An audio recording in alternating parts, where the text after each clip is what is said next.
আসসালামু আলাইকুম রহমতুল্লাহি ওয়া বারাকাতুহু। প্রিয় দর্শক, আশা করি সবাই ভালো আছেন।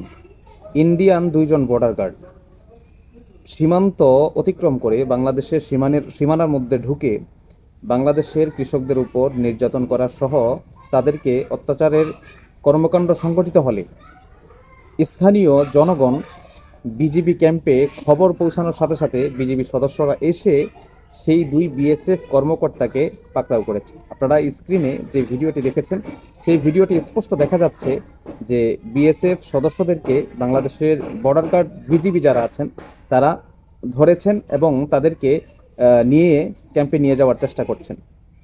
তো এই যে দেখেন, একটা দেশের আন্তর্জাতিক সীমানা অবলম্বন করে জিরো পয়েন্ট আছে, উভয় দেশের জিরো পয়েন্ট আছে। জিরো পয়েন্ট অতিক্রম করে কাঁটাতার অতিক্রম করে বাংলাদেশের সীমানার মধ্যে প্রবেশ করে অন্য একটা দেশের প্রশাসনিক বাহিনী বা সীমান্ত রক্ষীরা যদি আরেকটা দেশের মধ্যে এসে সেই দেশের কৃষকদের উপর এরকম নির্যাতন করার চেষ্টা করে, তাহলে চিন্তা করেন কি পরিমাণ দৌরাত্ম্য বা কি পরিমাণ সাহস হলে এই কাজটি করতে পারে। বাংলাদেশকে সবসময় বন্ধু বলে আসা ভারতের বিএসএফ ইদানিংকালে যেভাবে বাংলাদেশিদের উপর বিভিন্ন ধরনের টর্চার করছে, এতেই বোঝা যায় যে পিছনে তারা কি পরিমাণ বাংলাদেশিদের উপর ক্ষিপ্ত ছিল এবং কি পরিমাণ বাংলাদেশের মানুষদেরকে টর্চার করেছে। এগুলো বর্তমানের কর্মকাণ্ডে একেবারে স্পষ্ট হয়ে যাচ্ছে। যেই ব্যক্তি জোর করে এসে ক্ষতি করতে চায়, সেই ব্যক্তি যদি সুযোগ পেয়ে যায় তাহলে তার ক্ষতির মাত্রা কি পরিমাণ হতে পারে সেটা সাধারণভাবেই সকলের অনুমান করার বিষয়।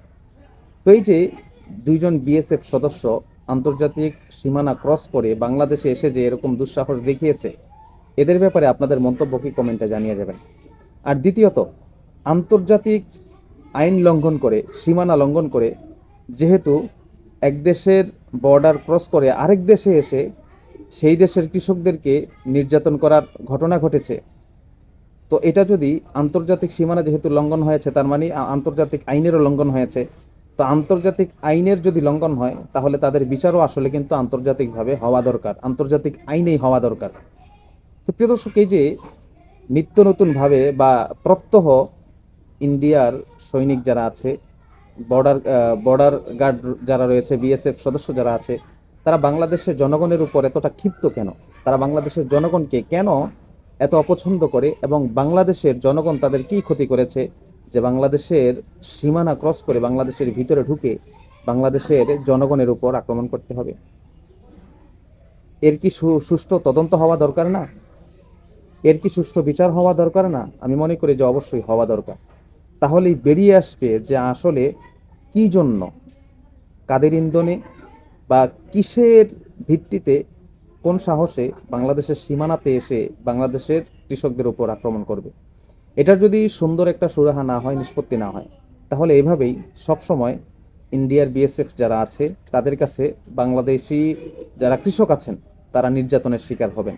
তারা প্রত্যহ বাংলাদেশের কৃষকরা প্রত্যহ এই বিএসএফ সদস্যদের আক্রমণের শিকার হবেন, তাদের নির্যাতনের শিকার হবেন, যেটা কখনো বাংলাদেশিদের জন্য মঙ্গলজনক হবে না।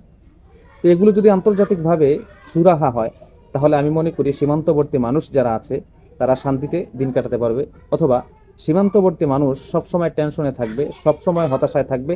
বর্ডারের কাছে থাকা তাদের ক্ষেত খামারের মধ্যে তারা কৃষি কাজ করতে পারবে না, জীবনের নিরাপত্তা নিয়ে তারা ভুগবে।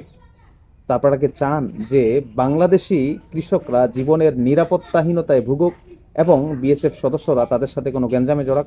যদি না চান তাহলে অবশ্যই এই ভিডিওটি শেয়ার করে ঊর্ধ্বতন কর্মকর্তা যারা আছেন তাদের কাছে পৌঁছে দিবেন, যাতে তারা এই বিষয়ে সুন্দর এবং দারুণ পদক্ষেপ গ্রহণ করে আন্তর্জাতিকভাবে এটার একটা সমস্যার সমাধান করতে পারে।